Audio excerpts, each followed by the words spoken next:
Sekali selamat, tetap selamat.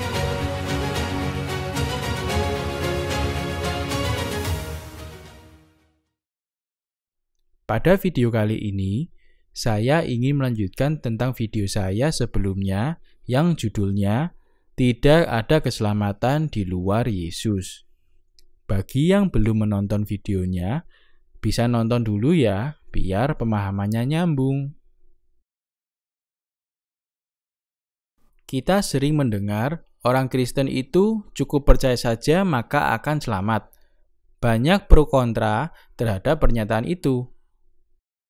Ada juga orang yang mempertanyakan apakah itu berarti orang Kristen itu bebas berbuat dosa, asal percaya Tuhan, dosanya tetap diampuni.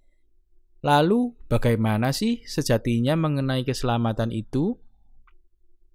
Begini, pertama-tama kita harus pahami bahwa keselamatan itu adalah sesuatu yang manusia tidak akan pernah bisa peroleh dengan kekuatannya sendiri.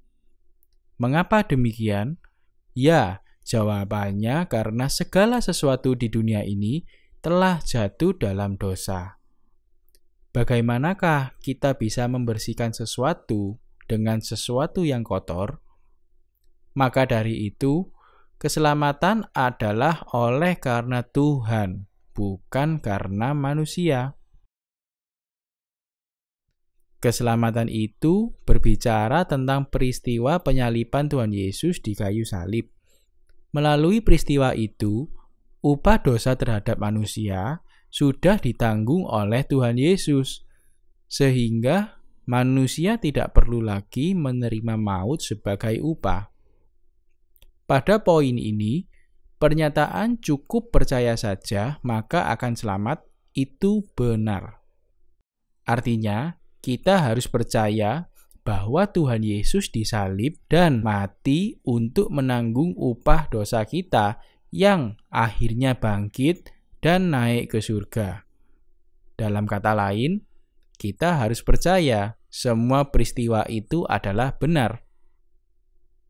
Jika kita percaya peristiwa penyaliban itu memiliki makna demikian, maka artinya otomatis kita juga percaya bahwa segala yang dinubuatkan dan dituliskan tentang Tuhan Yesus adalah benar. Tuhan Yesus adalah jalan dan kebenaran dan hidup. Itulah yang ditulis di Alkitab. Tapi, apakah sudah cukup dengan percaya saja kita selamat? Jelas tidak. Karena iman tanpa perbuatan adalah mati. Yakobus 2 ayat 17.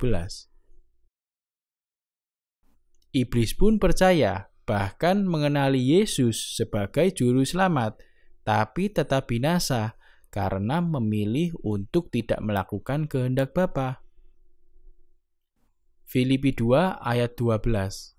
Demikian bunyi firman Tuhan. Hai saudara-saudaraku yang kekasih, kamu senantiasa taat. Karena itu, tetaplah kerjakan keselamatanmu dengan takut dan gentar. Bukan saja seperti waktu aku masih hadir, tetapi terlebih pula sekarang waktu aku tidak hadir. Di dalam ayat tersebut, kita harus mengerjakan keselamatan kita. Artinya, bukan karena kita mengerjakan sesuatu lalu kita selamat, tapi karena kita sudah selamat, kita harus menjaga keselamatan itu hingga kita mencapai akhir hidup kita. Seperti di video sebelumnya, kerjakan keselamatan itu seperti menjaga kwitansi pelunasan hutang yang Tuhan beri. Sebenarnya, dengan kita percaya, kita pasti melakukan apa yang kita percayai. Contohnya, kita percaya bahwa tanaman untuk bisa bertumbuh perlu disiram. Maka, otomatis kalau kita mengharapkan tanaman itu tumbuh, kita pasti menyiraminya. Demikian juga percaya Tuhan. Ketika kita percaya bahwa segala sesuatu yang Tuhan firmankan itu adalah benar, maka kita akan mengerjakan firman itu karena kita percaya. Tapi karena manusia itu diberi kehendak bebas oleh Tuhan, maka manusia bisa memilih mau mengerjakan apa yang Tuhan firmankan atau mengabaikan, atau bahkan menentangnya sekalipun ia mengerti firman. Logikanya begini, manusia sudah dibebaskan Tuhan menjadi manusia merdeka. Tapi kalau manusia memilih untuk tetap menjadi tawanan dunia ini, maka terjadilah sesuai dengan pilihan manusia itu. Tuhan tidak memaksa manusia untuk berubah, tetapi Tuhan memberikan jalan untuk berubah. Jadi, kesimpulannya, keselamatan yang Tuhan beri itu sempurna. Maka melalui pengorbanan Tuhan di atas kayu salib, kita beroleh keselamatan sekali untuk selamanya. Sekali, bukan hanya sekali lalu hangus, tetapi sekali berlaku selamanya. Jadi, jika kita saat ini masih hidup dalam dosa, ingatlah kembali peristiwa penyaliban Tuhan Yesus dan bertobatlah setiap hari. Sederhananya, apa yang harus kita lakukan agar kita selamat? Simple.